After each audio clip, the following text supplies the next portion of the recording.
আসসালামু আলাইকুম। আসুন আমরা পরিবারের সবাইকে নিয়ে 1 মিনিটের একটি হাদিস শুনি। আল্লাহুম্মা সাল্লি আলা মুহাম্মদ। আউযু বিল্লাহি মিনাশ শাইতানির রাজিম। বিসমিল্লাহির রহমানির রহিম।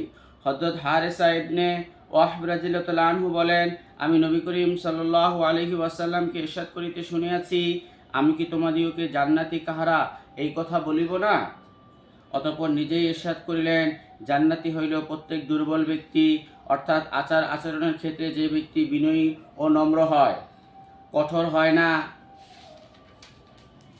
আর লোকেরাও তাহাকে দুর্বল মনে করে। আল্লাহ তাআলার সহিত তাহার এমন সম্পর্ক রহিয়াছে যে যদি সে কোনো বিষয়ে আল্লাহ তাআলার কসম করে, সে অমুক ব্যক্তির এইরূপ হইবে, তবে আল্লাহ তাআলা তাহার কসমের লাজ রাখিয়া তাহার কথাকে অবশ্যই পূর্ণ করেন। আর আমি কি তোমাদিগকে জাহান্নামী কাহারা এই কথা বলিব না? অতঃপর হুজুর সাল্লাল্লাহু আলাইহি সাল্লাম ইরশাদ করিলেন, জাহান্নামী হইল প্রত্যেক মাল সঞ্চয়কারী, বখিল, কঠোর মেজাজ ও অহংকারী।